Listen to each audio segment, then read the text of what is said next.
नमस्कार, आप देख रहे हैं न्यूज वन इंडिया। मैं हूं आपके साथ पूजा यादव। उत्तर प्रदेश की दोबारा कमान संभालते ही प्रदेश के मुखिया योगी आदित्यनाथ ने बड़ा फैसला कैबिनेट में लिया।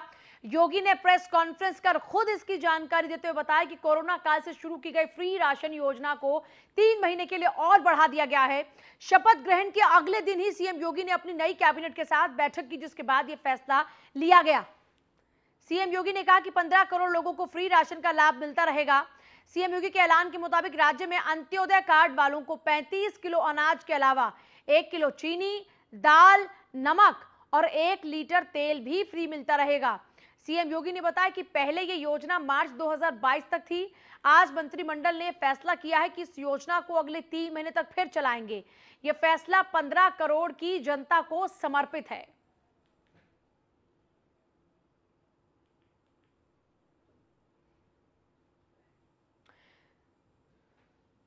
देखिए, 15 महीने हो चुके हैं इस योजना को शुरू हुए। फ्री राशन लोगों को लगातार 15 महीनों से मिल रहा है।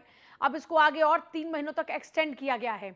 और सबसे खास बात यह है कि देखिए, पहले चर्चा इस बात को लेकर चल रही थी कि चुनाव खत्म होती विपक्षी पार्टी के लोग तमाम ये कह रहे थे कि उसके बाद देखिएगा राशन मिलना बंद हो जाएगा। तो योगी आदित्यनाथ ने सत्ता पर काबिज होते ही, शपथ ग्रहण करते ही सबसे पहला फैसला भी जनता के हित में लिया, खासतौर पर गरीब जनता के हित में लिया। और गरीबों को फिर से राशन मिलता रहेगा अगले 3 महीने तक। और जो चीजें भी उन्हें न केवल फ्री में टेस्ट, फ्री में उपचार, फ्री में वैक्सीन, बल्कि किसी भी महामारी से होने वाले उन दुष्परिणामों से जो भूखमरी के रूप में सदैव आती रही है, उससे बचाने के लिए जो पुख्ता व्यवस्था देश के अंदर है, उसी अनुक्रम में उत्तर प्रदेश में हम इसको लागू किया है। तो ये पहला फैसला आज हमारे के दौरान भी उन्हें न केवल फ्री में टेस्ट, फ्री में उपचार, फ्री में वैक्सीन, बल्कि किसी भी महामारी से होने वाले उन दुष्परिणामों से जो भूखमरी के रूप में सदैव आती रही है, उससे बचाने के लिए जो पुख्ता व्यवस्था देश के अंदर है, उसी अनुक्रम में उत्तर प्रदेश में हम इसको लागू किया है। तो ये पहला फैसला आज हमारी।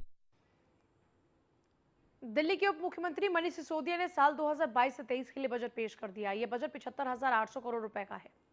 मनीष सिसोदिया ने इस बजट को रोजगार बजट का नाम दिया। बजट के लिए 5 साल में 20 लाख लोगों को नौकरी देने का लक्ष्य रखा गया है। मनीष सिसोदिया ने बजट पेश करते हुए कहा कि पिछले साल आप सरकार ने देशभक्ति बजट पेश किया था, इस बार का हमारा बजट रोजगार बजट है। मनीष सिसोदिया ने कहा कि सरकार का लक्ष्य अगले 5 साल में दिल्ली के लोगों को 20 लाख नौकरियां देने का टारगेट है। यह हमारे द्वारा पेश किया जा रहा 8वां बजट है। 7 साल में आप सरकार ने 1,78,000 युवाओं को सरकार में पक्की नौकरियां दी हैं। साल 2022 से 23 के लिए दिल्ली का बजट 75,800 करोड़ का है। 2014 से 15 की 30,940 करोड़ के बजट का ये 2.5 गुना है। इस बजट में 6,054 करोड़ रुपए स्थानीय निकायों के लिए दिए गए हैं।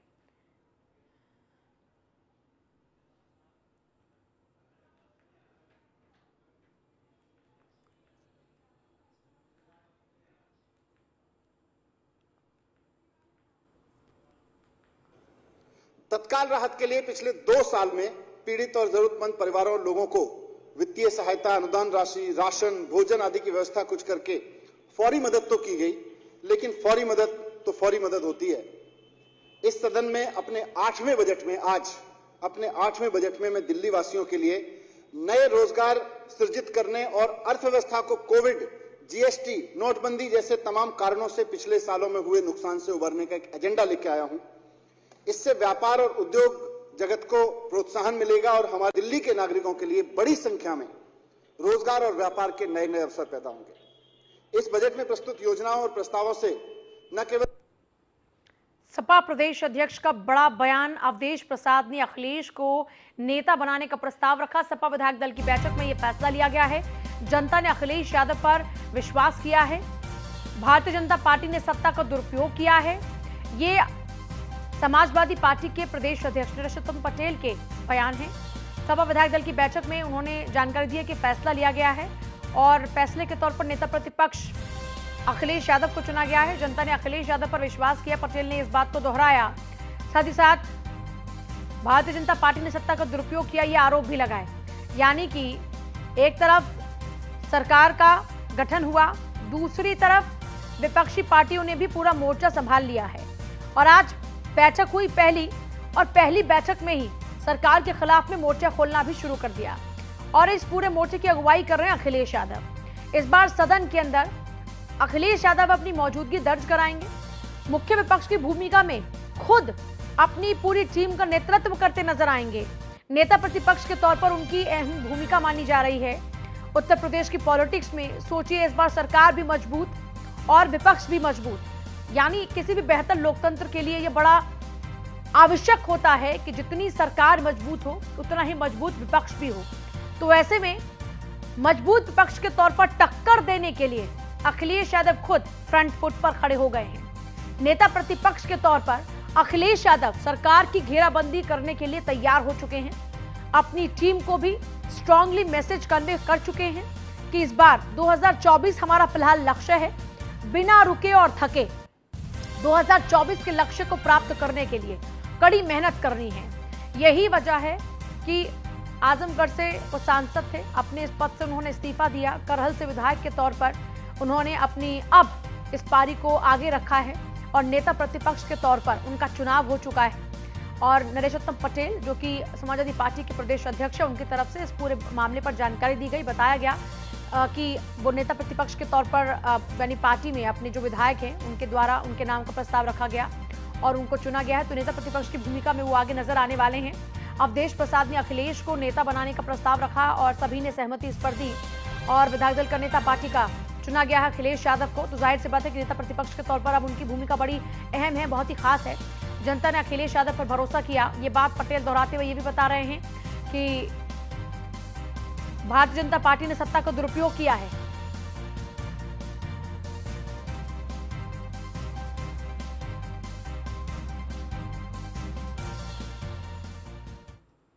मथुरा के हाईवे क्षेत्र की कर्मयोगी कॉलोनी में बंद कमरे में एक महिला और पुरुष का जला हुआ शव मिलने से इलाके में मच गया है हड़कंप।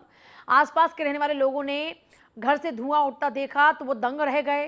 पड़ोसियों ने पुलिस को इस बात की इत्तला की। सूचना पर पहुंची पुलिस और घटनास्थल पर जैसे ही दरवाजा तोड़कर पुलिस अंदर घुसी तो देखा कि दो शव बुरी तरीके से जले हुए अलग अलग चारपाई पर पड़े थे। बड़ा ही खौफनाक मंजर था। खौफनाक मंजर को देखते हुए लोग सन्न रह गए। बताया जा रहा है कि राजस्थान के तालफराह का रहने वाला पवन कुंतल अपनी पत्नी और अपने भाई की पत्नी के साथ मकान में पिछले 3 महीने से किराए पर रह रहा था। घटना के पहले से ही अचानक से पवन गायब हो गया। अभी तक जले हुए शवों की कोई भी शिनाख्त नहीं हो पाई है। फिलहाल पुलिस पूरे मामले की जांच कर रही है। इस समय मथुरा के एसएसपी डॉक्टर गौरव ग्रोवर भी घटनास्थल पर पहुंच चुके हैं। घटनास्थल पर पहुंचते हुए घटना का जायजा लेते हुए गाजियाबाद के मोदी नगर में मानकी कलचीना मार्ग पर एसओजी टीम, ग्रामीण पुलिस और बाइक सवार बदमाश के बीच मुठभेड़ हो गई। पैर में गोली लगने से बदमाश घायल हो गया। पुलिस ने उसे गाजियाबाद के सरकारी अस्पताल में भर्ती कराया है। पुलिस ने बदमाश के पास से 58,000 रुपए की नकदी, सोने का ब्रेसलेट के अलावा तमंचा और बाइक बरामद किए। पकड़े गए बदमाश ने 2 दिन पूर्व गोल्ड फाइनेंस कंपनी में भी लूट की थी।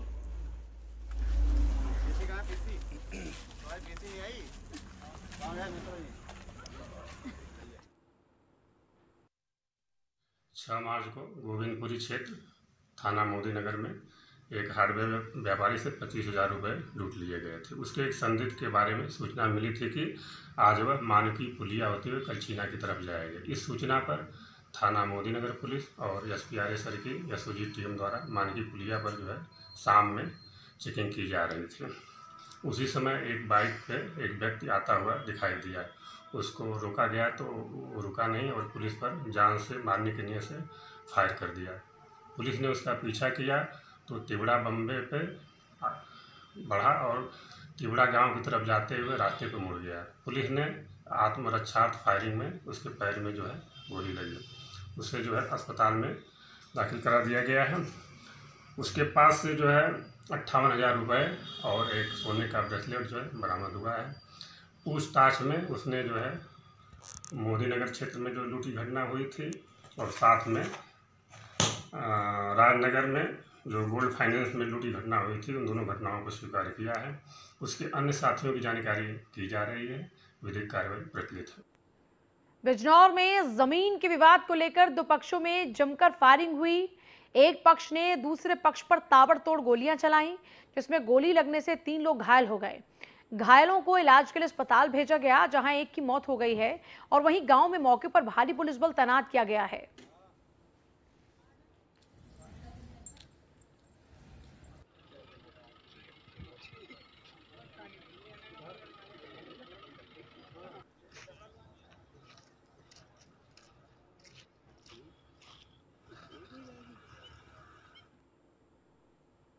जौनपुर में सड़क हादसे में गंभीर रूप से घायल छात्रा और उसके चाचा को न्यूज़ 1 इंडिया ने मदद की। दोनों ही घायलों को हमारे संवाददाता ने वक्त पर अस्पताल पहुंचाया और साथ ही साथ छात्रा का साल बर्बाद ना हो, इसे लेकर आला अधिकारियों से, प्रशासन से बातचीत कर छात्रा की परीक्षा को एम्बुलेंस में ही बैठकर करवाया गया। मदद मिलने से खुश छात्रा ने न्यूज़ 1 इंडिया का आभार जताया, धन्यवाद किया।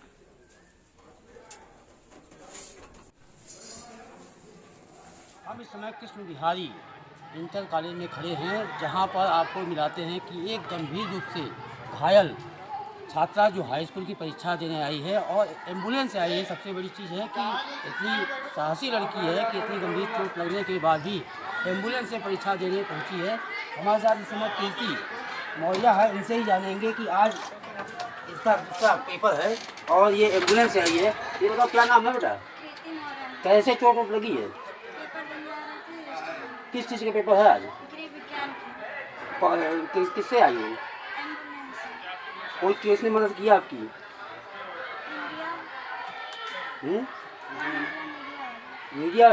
मीडिया की मदद से आप यहाँ पहुँची हो? चलो ठीक। तो ये देखिए कितनी साहसी लड़की है जो एम्बुलेंस से यहाँ पर परीक्षा देने आई है, जो कि जौनपुर से लगभग ये 35 किलोमीटर की दूरी है, जो कि गंभीर रूप से घायल भी है। ऐसे में बड़ा समझ होता है, इसके साहस को न्यूज़ 1 इंडिया सलाम भी करता है कि अपनी गंभीर रूप से घायल होने के बाद भी अपना परीक्षा देने आई है स्कूल में। जौनपुर से देवेंद्र खरे। रायबरेली में टप्पेबाज गिरोह के 8 सदस्यों को पुलिस ने गिरफ्तार कर लिया। फिलहाल पुलिस ने बड़ी मात्रा में नकदी, जेवर सहित तोलने वाला तराजू बरामद किया है। बताया जा रहा है कि कई साल से ये लगातार महिलाओं को निशाना बनाया करते थे। एक ही गांव के हो?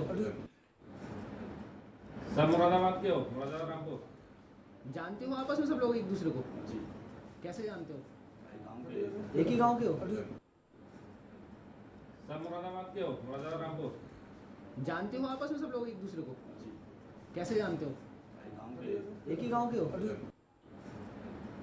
सब मुरादाबाद के हो? मुरादाबाद जानते हो आपस में सब लोग एक दूसरे को?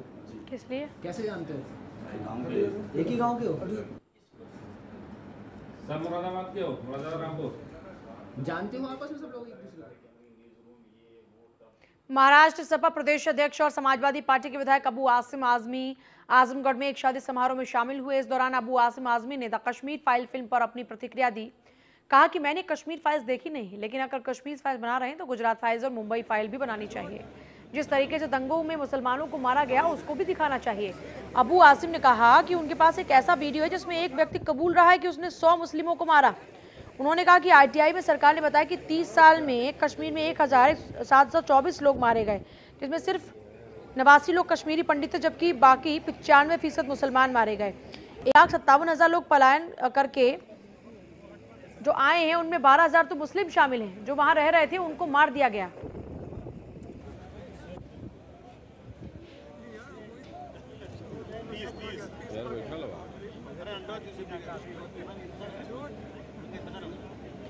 देखिए, कश्मीर फाइल्स को लेकर समाजवादी पार्टी के कई लोग हैं जो अलग अलग तरीके की प्रतिक्रियाएं दे रहे हैं, जिसमें खासतौर पर देखिए अगर बात की जाए यहाँ इनकी, तो ये महोदय कह रहे हैं कि और भी गुजरात फाइल्स, मुंबई फाइल्स पर भी मूवी बननी चाहिए और दिखाया जाना चाहिए किस तरीके से मुसलमानों का भी कत्लेआम हुआ था। गुजरात फाइल्स और मुंबई फाइल्स भी बननी चाहिए और दंगों में जो मुसलमानों को मारा गया है दिखाया तो उसको भी जाना चाहिए। यहाँ तक कि कश्मीर में भी वो अपनी एक जानकारी दे रहे थे। उनका कहना है कि वहाँ पर मुसलमानों को भी मारा गया। अच्छा, कश्मीर फाइल आपने देखी क्या? नहीं, मैंने देखी नहीं, लेकिन मैंने सुनी ज़रूर है।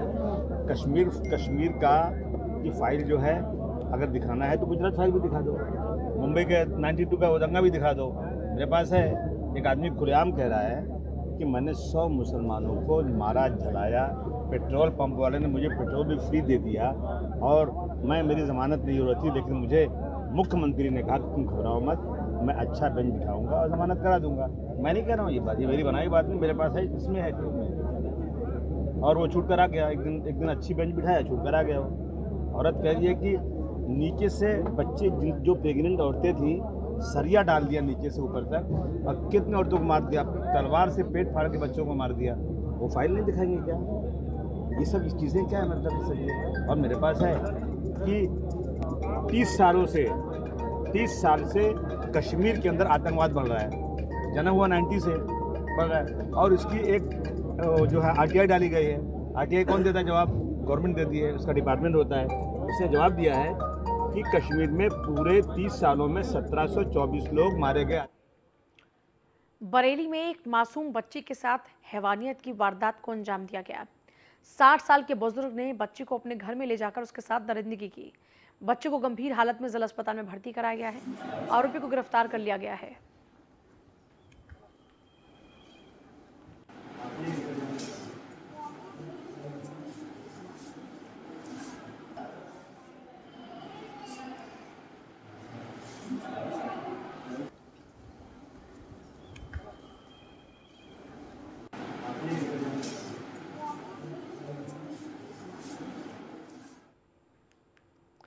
मुख्यमंत्री योगी आदित्यनाथ की शपथ लेने के बाद काशी विश्वनाथ धाम में लोगों ने लड्डू बांटकर जश्न मनाया।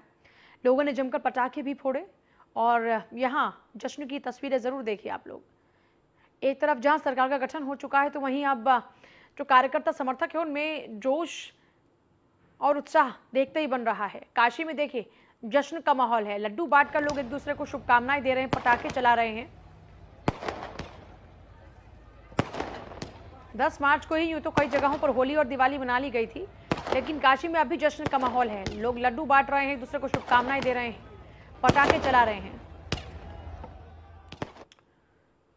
खबर देहरादून से है। राष्ट्रपति रामनाथ कोविंद का 2 दिवसीय दौरा है। 27 मार्च को राजभवन के उद्यान उद्घाटन कार्यक्रम में वो शिरकत करने वाले हैं। राजभवन में कुछ VVIP भी आमंत्रित हैं। उद्घाटन के बाद हरिद्वार के लिए वो रवाना हो जाएंगे राष्ट्रपति रामनाथ कोविंद। ये जानकारी 27 मार्च को राजभवन के उद्यान उद्घाटन कार्यक्रम में वो शिरकत कर रहे हैं। राजभवन में ही कुछ VVIP भी और आमंत्रित किए गए हैं।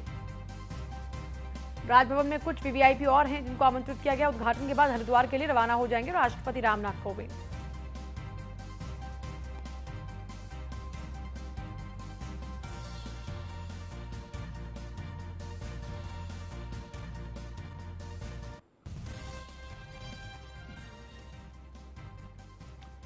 राजभवन में कुछ VVIP भी आमंत्रित किए गए हैं।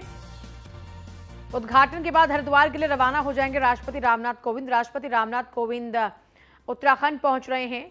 राष्ट्रपति रामनाथ कोविंद का 2 दिवसीय दौरा यहां पर रहेगा। पहले वो राजभवन पहुंचेंगे।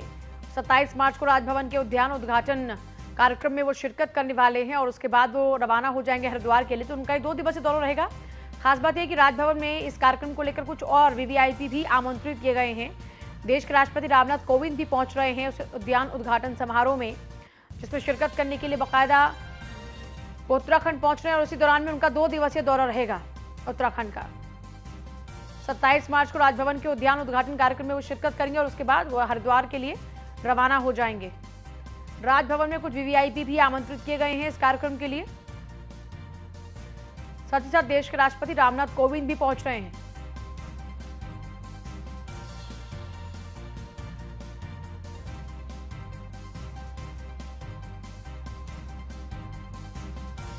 सत्ताईस मार्च को राजभवन के उद्यान उद्घाटन कार्यक्रम में शिरकत करने के लिए पहुंच रहे राष्ट्रपति रामनाथ कोविंद। कई VVIP भी इसमें इनवाइटेड हैं।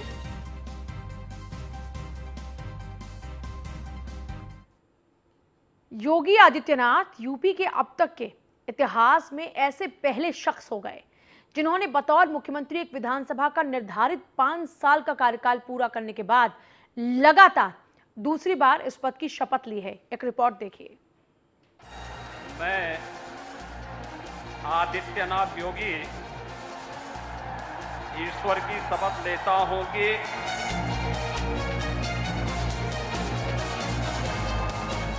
ये पल दिव्य, भव्य अद्भुत, ऐतिहासिक और अविस्मरणीय था।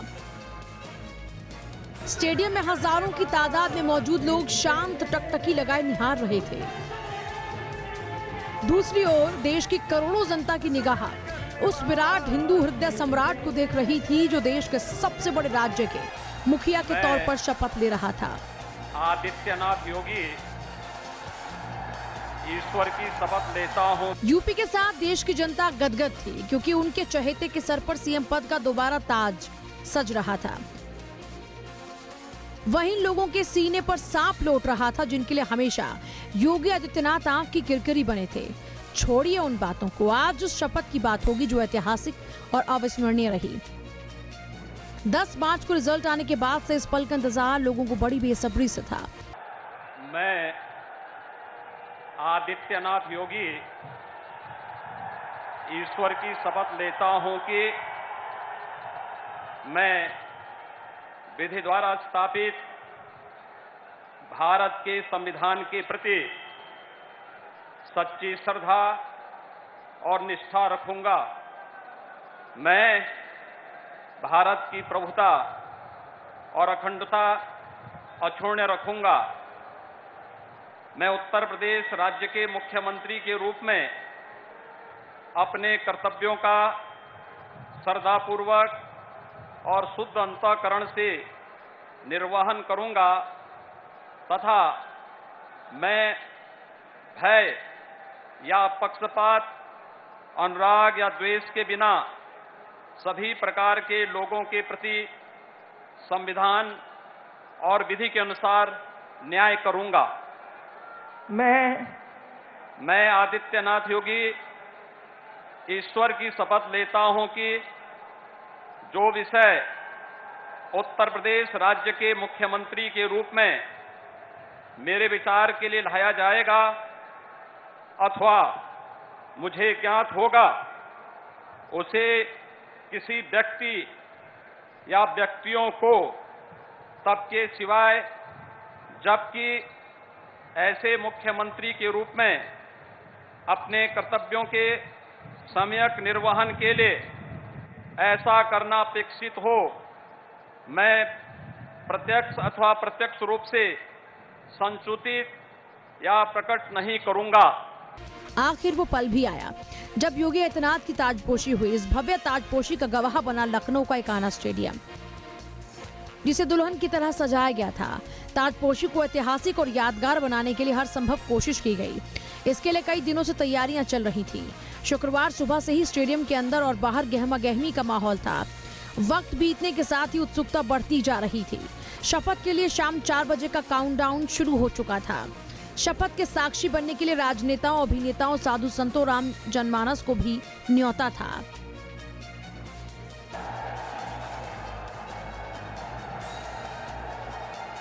दोपहर 1 बजे से आम से खास लोगों की एकाना स्टेडियम में एंट्री होने लगी।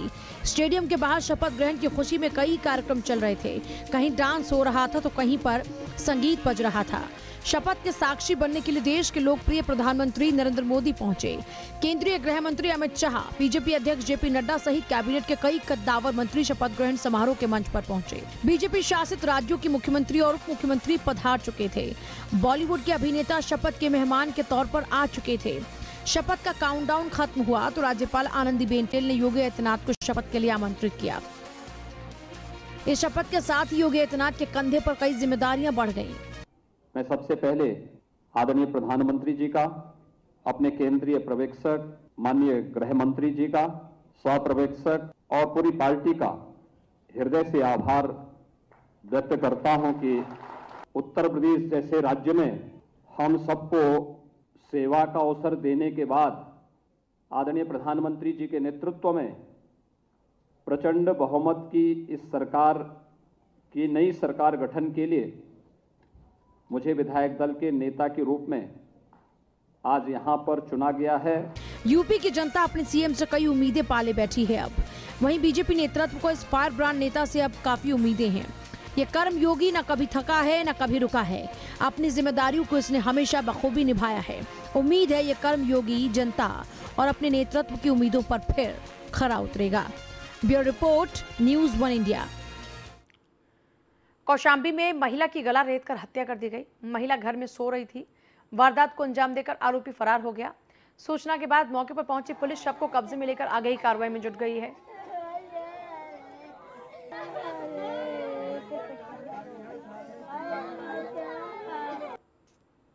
सुबह थाना पश्चिम सरीरा में ग्राम अमीनाबाद से सूचना मिली थी कि एक महिला है, करीब 40 वर्षीय है, जिनका नाम शशि है और उनके पति का नाम जयचंद है।